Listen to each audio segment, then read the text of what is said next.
दोस्तों आज हमारे साथ हैं मिस्टर बहुत महान कवि हैं जिनका नाम है ओमवीर कलम से, जिनका फेसबुक पेज भी आप लाइक कर सकते हैं फेसबुक पर जाके, और प्रोफाइल पे जाके आप बहुत सारी वीडियोस और बहुत सारी कविताएं उनकी सुन सकते हैं, देख सकते हैं। बहुत सारे ऐसे उन लोगों ने कविताएं को जन्म दिया है कि शायद आप सोच भी नहीं सकते कि कैसे कैसे उनके जवाब होते हैं, कैसे कैसे उनके एक तरह से मन की जो चीजें होती है ना बाहर निकालने के लिए, वो ऐसे पेश करते हैं कि आप लोग बस मन मुग्ध हो जाए। तो दोस्तों ऐसे ही आज हम इन कवि से एक कविता या एक गीत के रूप में हम लोग आपसे रूबरू कराएंगे। तो स्वागत है सर आपका हमारे स्टूडियो में। धन्यवाद। ओमवीर सर, आपने जैसे कि कविताएं बहुत लिखी है, आपने बहुत सारी कविता मैंने भी सुनी है, बहुत लोग मेरे व्यूवर्स देख रहे होंगे, उन लोगों की सुनी होगी और जानते भी होंगे आप लोगों को कुछ।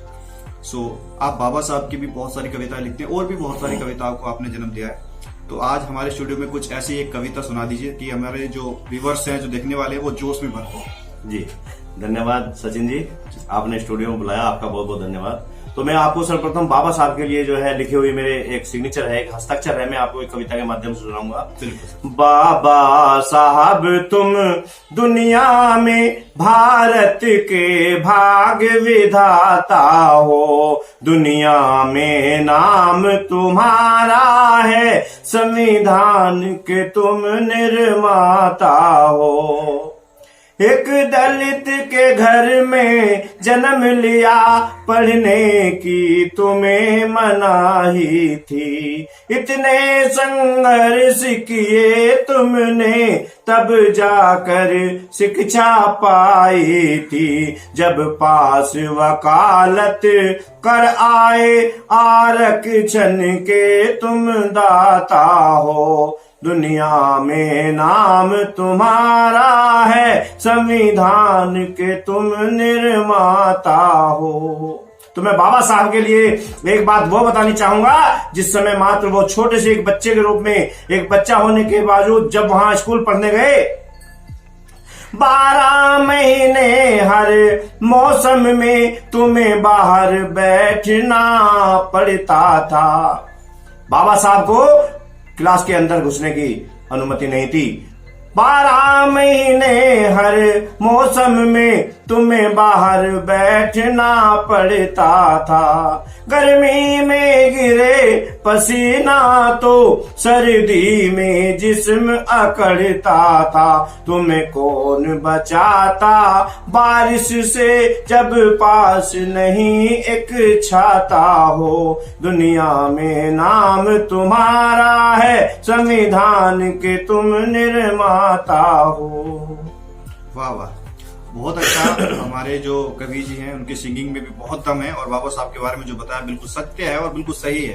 तो दोस्तों आपको, मुझे लगता है कि ये जो कविता है आपके अंदर जोश भरने में बहुत कामयाब होगी, लेकिन अगर नहीं भी है तो ऐसी बहुत सारी कविताएं सर के फेसबुक पेज पर आपको मिल जाएगी, जहां पर आप देख सकते हैं, सुन सकते हैं और पेज को लाइक भी कर सकते हैं। और ज्यादा से ज्यादा सर को सपोर्ट कीजिएगा ताकि उनकी जो कविता है वो हमारे समाज, बहुजन समाज लोगों तक पहुंचे और वो जागरूक हो, उन्हें पता चले कि बाबा साहब क्या थे और बाबा साहब ने हम लोगों के साथ क्या किया, हमारे लिए कितना बड़ा बलिदान उन लोगों ने दिया और संविधान की रचना की।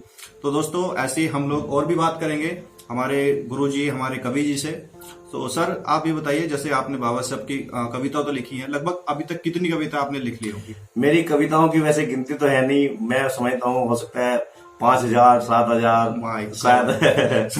बहुत बड़ी संख्या है दोस्तों। और अगर कोई मेरा बहुजन समाज का दोस्त या कोई और फिल्म डायरेक्टर या प्रोड्यूसर देख रहे हैं मेरी इस वीडियो को, तो हमारे जो राइटर साहब हैं उनके एक बार जो रचना है उनको जरूर देखें और उनको मौका दे, एक बार देखें कि हाँ क्या वो चीज लिखते हैं, क्या वो बना सकते हैं। अच्छा सर, आप बता रहे थे कि मैं किसी भी पॉइंट पर कुछ ही क्षणों में कविता तैयार कर सकता हूँ। जी जी जी जी। तो सर का देखो बहुत अच्छा टैलेंट है, आप कोई भी पॉइंट अगर हम देते हैं तो उस पर कविता बना सकते हैं। थोड़ा सा टाइम दीजिए, लिखने के बाद उसके कलम चलाएंगे, उसके बाद उसको कविता का एक रूप दे सकते हैं। तो सर जैसे आप कविता लिखते हैं तो मन में मतलब क्या विचार होते हैं, क्या सोच के रखते हैं कि मतलब बाबा साहब की छवि होती है या फिर कुछ ऐसी कि समाज को देखकर लिखते हैं, कैसा? कविताओं को मैं 2 तरीके से डालता हूँ। एक तो वो जो मैं बाबा साहब को मैंने सुना है बाबा साहब के विषय में, एक तो मैं उस उपलक्ष्य में लिखता हूँ। मैं बाबा साहब का नाम जब मैं आया तो मेरे रोंगटे खड़े हो गए दोस्तों, बाबा साहब मेरे मन में बसे हुए हैं। तो उस प्रकार से मैं 2 तरीके से लिखता हूँ। एक तो बाबा साहब की जो छवि मेरे मन में बसती है, उसके बाद मेरे विचार जो है उगलते रहते हैं, मन उभर के आते हैं। हाँ जी, उभर आते हैं। और एक मैं सुनकर समाज की स्थिति और समाज की दशा को सुनकर मैं बाहर निकलता हूं। जैसे कि अभी मैं अगर एक गीत सुनाऊंगा, भारत को संविधान दिया, ये मैंने 5 मिनट में एक गीत बनाया था, मात्र 5 मिनट में। भारत को संविधान दिया, नारी के मुक्ति दाता, कर्ज तुम्हारे हैं, लगे जयकारे हैं हो सारे जहां में। बाबा साहब के लिए जितने भी हम शब्द प्रयोग कर सकते हैं वो बहुत कम है। क्यों? परखर बुद्धिशील भाव निर्बल के तुम हितकारी, दूर सदष्टा भीमराव तुम पूज्य दुनिया सारी, काट चले तुम रोग देश का, बनकर भाग्य विधाता, कर्ज तुम्हारे हैं, लगे जयकारे हैं हो सारे जहां में।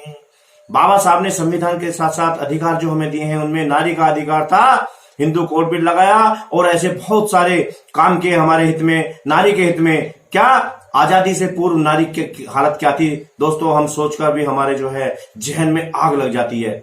पैर की जूती समझी नारी, बनकर रही खिलौना, नारी का सम्मान नहीं था इसी बात का रोना, बाबा का प्रयास सफल तो विश्व बंधु का नाता, कर्ज तुम्हारे हैं, लगे जयकारे हैं हो सारे जहां में। तो दोस्तों बहुत अच्छी कविता थी सच में, मतलब मुझे सुनकर भी मेरे भी रोंगटे कुछ कुछ खड़े हो रहे हैं, तो आप लोगों के भी जरूर खड़े होंगे और सर के तो बिल्कुल ही खड़े हो चुके हैं, मैं देख रहा हूँ। मतलब अंदर से कोई भी चीज हम गाते हैं, कोई भी चीज आपको अगर दिल से लेता है ना किसी भी चीज को, तो वो ऑटोमेटिकली ना खून में गर्मी पैदा कर देती है और ऑटोमेटिक हमारे जो रोंगटे वो खड़े हो जाते हैं। तो वो जोश देखने को मिलता है, जैसे कभी कभी राष्ट्रगान होता है तो हम लोगों के ऑटोमेटिक रोंगटे खड़े हो जाते हैं। तो ठीक इसी प्रकार से बाबा साहब की कविता को जब हमारे सर गाते हैं तो वाकई में लगता है कि कुछ बहुत अच्छी चीजें गाई है। तो सर आपने वैसे बहुत सारी चीजें लिखी हुई हैं, शायद मुझे लगता है कि शायद एक वीडियो में तो कवर नहीं हो पाएगा। हम धीरे धीरे सर से मिलते रहेंगे और ऐसी बहुत सारी बातें करेंगे। बहुत सारे अभी सवाल बाकी हैं जो हम लोगों को सर के द्वारा करने हैं और सर को जवाब देना है उनका। तो हम लोग बहुत सारी वीडियो में आगे भी मिलेंगे। फिलहाल दोस्तों इस वीडियो में इतना ही, और हमारे जो सर हैं उनका पेज को लाइक जरूर कीजिएगा ओमवीर कलम से, और फेसबुक पर पेज पर लाइक पे जाके आप वीडियो देख सकते हैं, शेयर कर सकते हैं, और कोई भी मन में सवाल आता है आप बात करेंगे तो तुरंत सर आपको रिप्लाई भी देंगे और आपको बहुत सारी चीजें सुनने को मिलेगी। और उनके विचार जो होते हैं आप एक बार विजिट तो कीजिए, आपको जरूर कुछ ना कुछ मिलेगा। फिलहाल दोस्त चैनल को सब्सक्राइब करना बिल्कुल भी मत भूलिएगा, और अगर वीडियो पसंद आई है तो शेयर जरूर कीजिएगा। फिलहाल जय भीम, जय भारत, जय दिल्ली क्राइम।